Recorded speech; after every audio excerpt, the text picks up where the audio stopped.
Olá, tudo bem com você? Graça e paz. Eu vou dar continuidade à meditação na carta de Paulo aos Colossenses. Eu já meditei no capítulo 1 desta carta e agora eu vou começar a meditar no capítulo 2.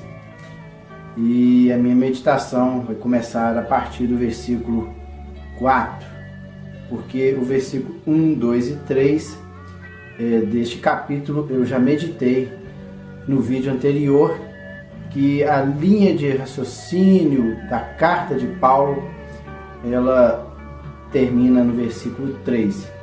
E agora, a partir do versículo 4 do capítulo 2, ele começa a fazer a advertência contra esses falsos mestres que estavam assolando a igreja ali de Colossos. Tudo indica que Epáfras, que era ali a pessoa que estava conduzindo os irmãos, que estava dando instruções aos irmãos ali de Colossos, ele tinha ido até Roma, creio que passar essa situação para Paulo e também ouvir dele o que Paulo tinha a dizer a respeito dessas pessoas que estavam tentando inserir na igreja falsos ensinos.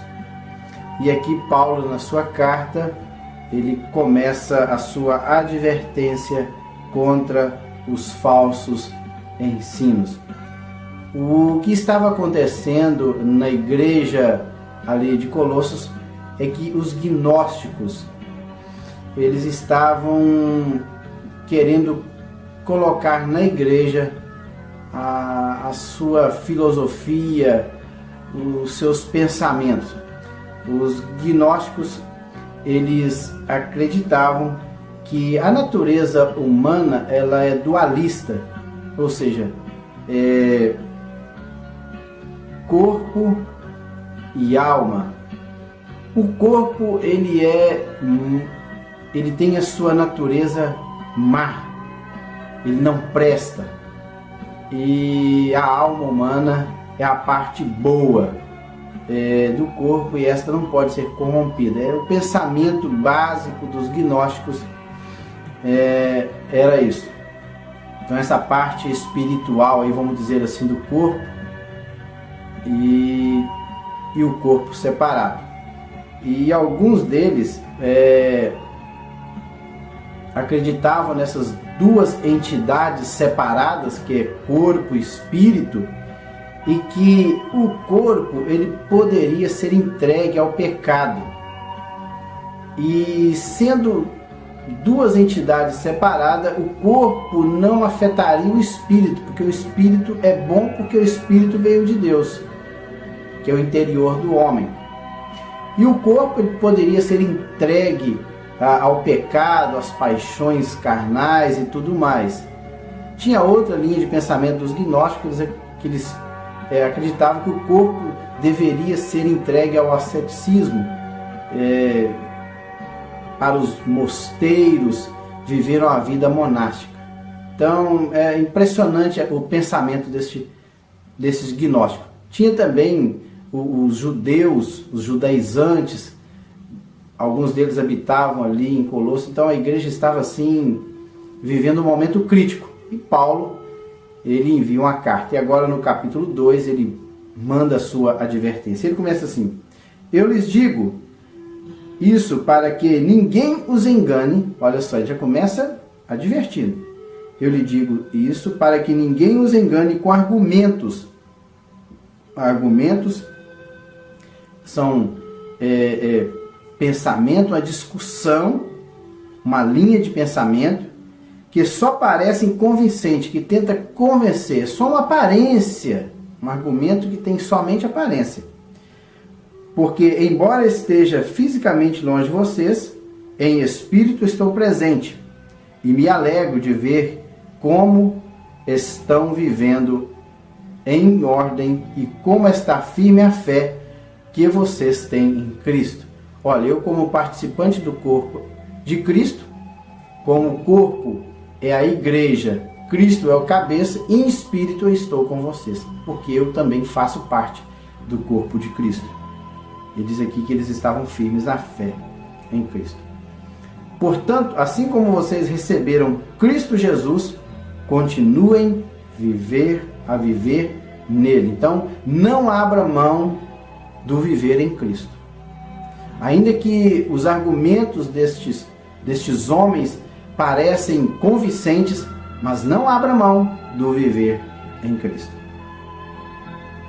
E ele continua: enraizados e edificados nele, firmados na fé, como foram ensinados, transbordando de gratidão.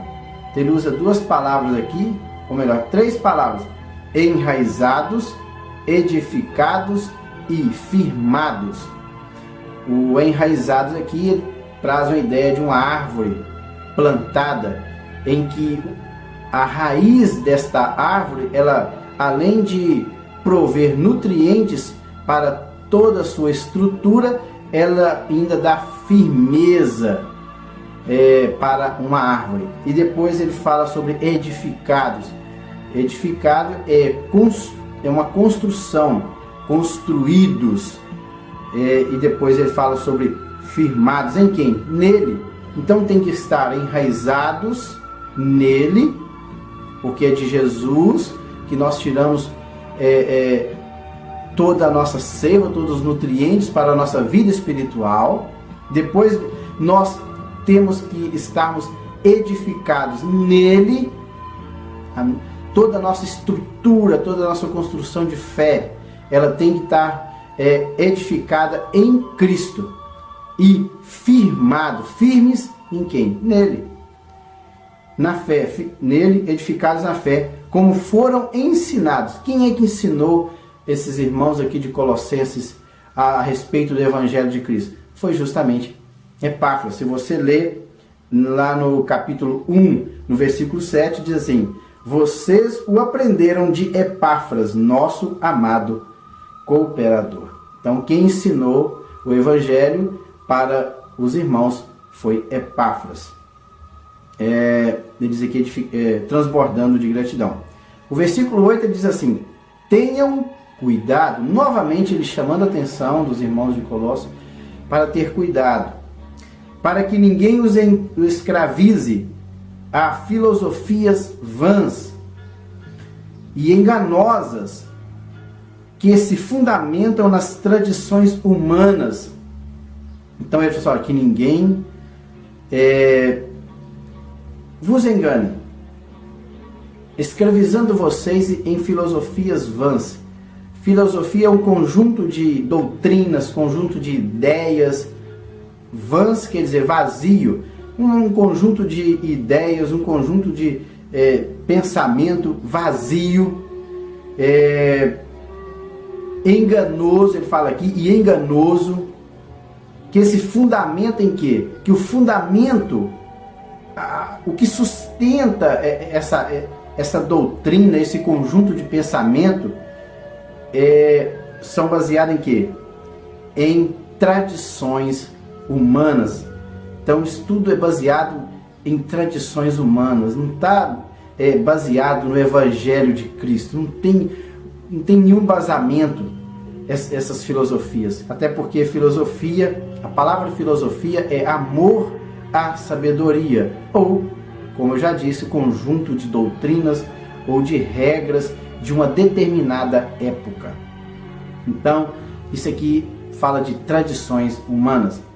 E ele prossegue: e nos princípios elementares deste mundo, e não em Cristo. Quer dizer, e nos princípios que pertencem ao elemento deste mundo. Os elementos principais dessas tradições, desses pensamentos, estão baseados nos pensamentos deste mundo, e não em Cristo. De Cristo mesmo não tinha nada. E ele prossegue no versículo 9: pois em Cristo habita corporalmente toda a plenitude da divindade. Inclusive os gnósticos, eles não criam que Jesus ele tinha vindo de corpo, alma e espírito aqui na terra. Ele não tinha um corpo. Aquilo ali era somente uma fachada, uma aparência, que Deus, sendo santo, puro, jamais ele poderia habitar numa estrutura tão corrompida que é o nosso corpo material. Então eles pensavam que aquele corpo de Jesus ali é somente uma fachada, algo aparente. Então eles não acreditavam que Jesus tinha vindo num corpo em carne. Aquilo ali somente era uma fachada. Mas Paulo refuta isso dizendo: pois em Cristo habita corporalmente, está falando do corpo, toda a plenitude da divindade. Então não tinha nada de aparente. Ali em Jesus estava toda a plenitude. Plenitude fala de completude, algo que é completo. Então em Jesus estava completo, corpo, alma e espírito. E por estarem nele, que é o cabeça de todo o poder e autoridade, vocês receberam a plenitude. Nele também vocês foram circuncidados, não com a circuncisão feita por mãos humanas, mas com a circuncisão feita por Cristo, que é o despojar do corpo da carne. Aqui Paulo se volta para o fato da circuncisão. A circuncisão, no passado, lá quando Deus fez uma aliança com Abraão, então todo macho ele foi circuncidado, ou seja, uma operação de fimose. E esta cirurgia no membro sexual do homem, ele era um sinal de aliança de Deus para com o povo, primeiramente com Abraão e depois com o povo de Deus. Quem era este povo? O povo de Israel. E todo aquele que era circuncidado, ele era o que? Povo de Israel. E esse povo de Israel pertencia a Deus. Então era um sinal exterior, um sinal físico de que todo homem circuncidado, ele tinha uma aliança, ou tinha um pacto com Deus. Só que esta aliança era somente no exterior. Muitas das vezes o povo de Israel, eles pecavam e não estavam nem aí para a aliança interior. Muito mais do que uma aliança exterior, tem que ser uma aliança vinda do nosso coração. E Paulo fala aqui que agora, essa circuncisão, ela agora feita por Jesus, ela não foi feita no exterior, na nossa carne, mas foi feita no nosso coração, no nosso interior. Ninguém visualiza esta operação, esta circuncisão, mas ela é operada no nosso interior. Ele diz aqui que é o despojar do corpo da carne. O despojo é despir, tirar. Então, que é o despir do corpo da carne. Então, essa circuncisão agora, ela não tem nada a ver com o exterior, e sim com o nosso interior. Isso aconteceu quando vocês foram sepultados com ele no batismo, e com ele foram ressuscitados mediante a fé no poder de Deus, que os ressuscitou dentre os mortos. Então, ele está falando aqui que no batismo, o batismo é a figura de que quando nós batizamos, nós somos sepultados com Cristo, e quando nós terminou o batismo ali, o processo do batismo, é como se nós fôssemos ressuscitados agora em Cristo, nova criatura. Quando vocês estavam mortos em pecado e na incircuncisão da carne, agora ele está falando dos gentios, quando vocês estavam mortos em pecado, porque todos pecaram, destituídos estão da glória de Deus, mas o detalhe é o seguinte, que o pecado, ele mata, porque o salário do pecado é a morte. Então, no passado, ele estava dizendo aqui para os irmãos de Colossenses, vocês estavam o quê? Mortos em pecados. E na incircuncisão da carne, porque eles também não eram circuncidados. eles estavam mortos em pecado e também eles não tinham o sinal da circuncisão. Deus os vivificou com Cristo. O que é vivificar? É colocar essa pessoa a viver novamente. Essa pessoa ficou viva novamente. Eles estavam mortos e vivificado é o que? É viver. Ele nos perdoou todas as transgressões. Além de vivificar, eu ressuscitar, quando eu ressuscito, eu estou vivo novamente. Agora eu estou vivo na condição espiritual. E Ele perdoou todas as nossas transgressões. Quando Jesus morreu na cruz do Calvário, Ele perdoou todas as nossas transgressões. Cancelou a escrita de dívida. Eu era devedor, porque eu transgredi a lei do Senhor. Lá em Adão, todos pecaram e todos passaram a ser devedores. Então, quando Jesus morreu, Ele cancelou essa escrita de dívida que consistia em ordenanças e que nos era contrária. Ele a removeu, pregando-a na cruz. Então, quando Jesus foi pregado na cruz, juntamente com Ele, Ele removeu essa escrita de dívida que nos era contrária. E detalhe aqui que, tendo despojado os poderes e as autoridades, Ele despiu. Despojar, novamente eu digo, que é despir, é tirar a roupa de alguém, é despir, desprover alguém. Diz aqui que Ele tendo, Ele quem? Jesus, quando morreu na cruz, Ele está falando sobre Jesus, tendo despojado ou tendo despido os poderes e as autoridades, fez deles um espetáculo público. Aqui Paulo está falando aos Colossenses de que quando Jesus morreu, Ele despojou, ou Ele despiu, Ele tirou todo o poder de quem? Dos demônios, de todas as potestades. Então, e fez deles um espetáculo público. Parece que Paulo estava querendo dizer aqui, quando os antigos monarcas venciam os seus inimigos, eles entravam nas principais ruas da cidade com aquele cortejo e expondo o inimigo a um espetáculo público, para todos verem que ele foi um perdedor. Parece que Paulo estava querendo dizer isso aqui, espetáculo público. E ele usa a palavra triunfo, triunfando sobre eles na cruz. Então, Jesus, quando morreu na cruz do Calvário, Ele despiu, Ele tirou todo o poder dos demônios, de Satanás e seus anjos, e os expôs publicamente. Por isso que lá em Apocalipse diz que eis que eu tenho as chaves da morte e do inferno. Todo o poder me foi dado nos céus e na terra.